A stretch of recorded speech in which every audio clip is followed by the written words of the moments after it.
नमो नमः। श्री देवनाथ वेद विद्यालय की YouTube चैनल पर आप सभी का सहर्ष स्वागत है। पिछले गुरुवार को हमने ऋग्वेद के दशम मंडल में आने वाले 90 सूक्त, जिसे पुरुष सूक्त कहा जाता है, उसका श्रवण किया। तो चलिए आज के इस वेद शिक्षामृत इस मालिका के अंतर्गत इस सूक्त के महत्व, वैशिष्ट्य और अल्प परिचय करा लेते हैं। पहले तो हम लोग ये जान लें कि वेदों के हर एक अक्षर का, हर एक शब्द का और उससे बनने वाले हर एक ऋचा या मंत्रों का स्वतंत्र और बहुत विस्तारित अर्थ है। अनेक भाष्य हुए जिसमें अलग अलग अर्थ बताए जाते हैं, किंतु हमारी संस्कृति और गौरवशाली परंपरा इसके परिप्रेक्ष्य में आज हम इसका अल्प परिचय हमें हो, इसलिए इसको जानने का प्रयास करें। जैसे कि हमें पता है, पुरुष सूक्त की देवता है पुरुष देवता और इसके ऋषि है नारायण ऋषि। अभी पुरुष देवता माने क्या? तो पुरुष और प्रकृति। पुरुष माने चैतन्य, जिससे सृष्टि की उत्पत्ति होती है। जो सृष्टि उत्पत्ति का तत्व कहा जाता है वही इसकी देवता है। इसीलिए पुरुष सूक्त में हमें सृष्टि की उत्पत्ति, सृष्टि की व्यवस्थाएं और इसी सृष्टि में सृजन हुए अलग अलग बिंदुओं के संदर्भ हमें यहाँ पर प्राप्त होते हैं।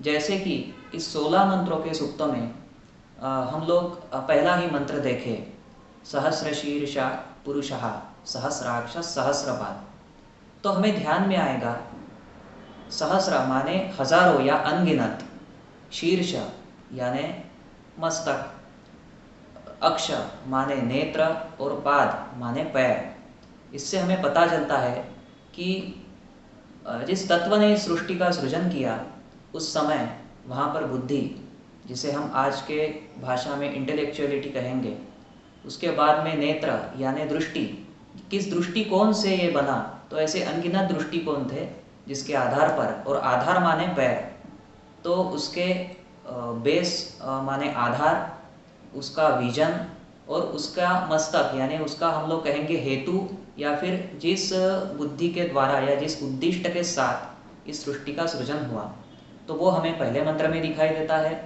पुरुष एवेदम सर्वम यत् भूतम यच्च भव्यम। दूसरा मंत्र, भूतम भविष्यम, भूतकाल, वर्तमान काल, भविष्य काल, इनका भी संदर्भ हमें इस सूक्त में दिखाई देता है।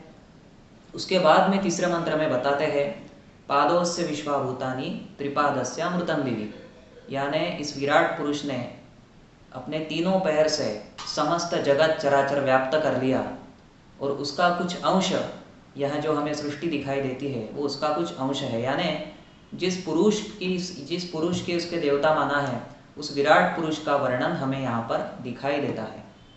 अब इस उत्पत्ति में क्या क्या आता है, तो देखिए, जब हम लोग आगे बढ़ते हैं, तस्मात् विराळ जायत विराजो अधिपुरुषः, तस्मात् विराळ जायत, यानी अलग अलग इसी पुरुष के द्वारा अलग अलग बातों का सृजन हुआ। जैसे कि वसंतो अस्यासि दाज्यम ग्रीष्म इद्म शरद थविः, छठवां मंत्र।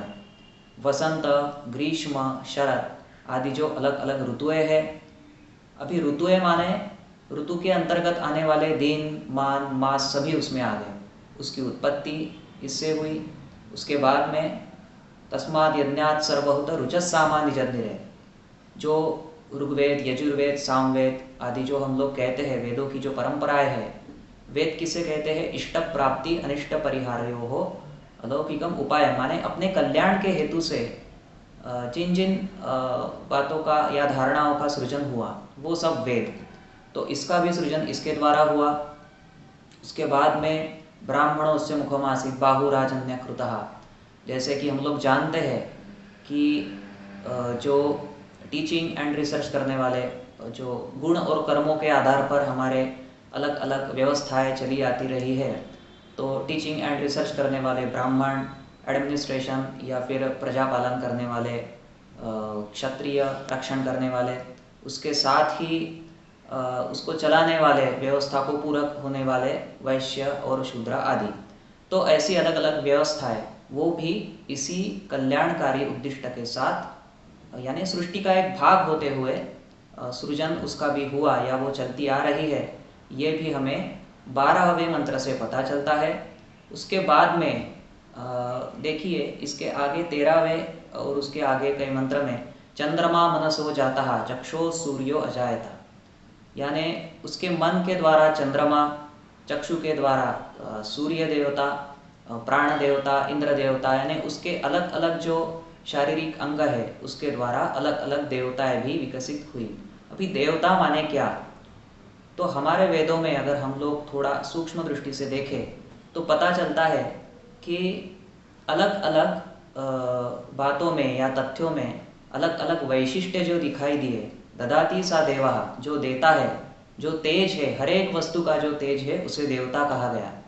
तो उसी की तरह चंद्रमा में जो ऐसा तत्व है जो तेज प्रदान करने वाला है, तो वो चंद्रमा देवता। वैसे ही सूर्य देवता, हर एक में होने वाले श्रेष्ठत्व को इंद्र देवता कहा गया। वैसे ही प्राण को भी देवता माना गया, क्योंकि प्राण के आधार पर ही जीवन चलता है, अन्यथा जीवन मृत्यु को प्राप्त होता है। तो ऐसे अलग अलग देवताओं का सृजन भी इस विराट पुरुष के द्वारा हुआ। इसके बाद में 14वें मंत्र में नाभ्या आसीद अंतरिक्षम शीर्ष्णो द्यौ समवर्तता पदभ्याम भूमिर्दिश श्रोत्रा तथा लोकाम अकल्पयन्, जिसे हम लोग आज यूनिवर्स कहते हैं।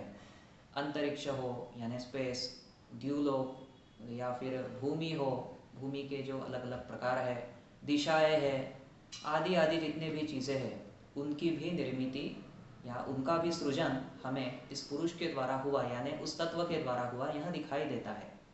और अंतिमतः आखिरी में क्या कहा गया है, यज्ञेन यज्ञम यजंत देवास तानि धर्माणि प्रथमान्यासन।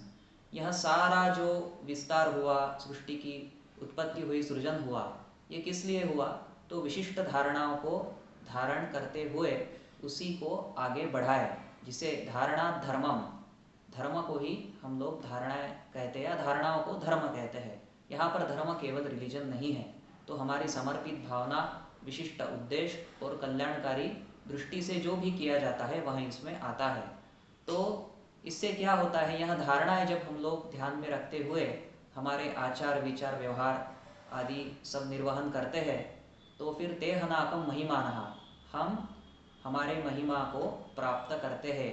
और किस तरह, सचंत यत्र पूर्वे साध्या संति देवाः, पहले जो भी अलग अलग तत्व हुए जिन्हें आज हम लोग, चाहे वो वृक्ष हो, व्यक्ति हो, अलग अलग तत्व हो, उन्हें देवताएं कहते हैं।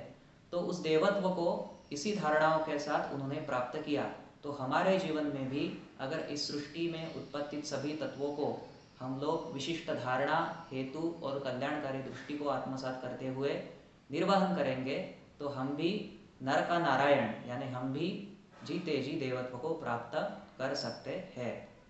तो ये हो गया आज का हमारा पुरुष सूक्त का अल्प परिचय।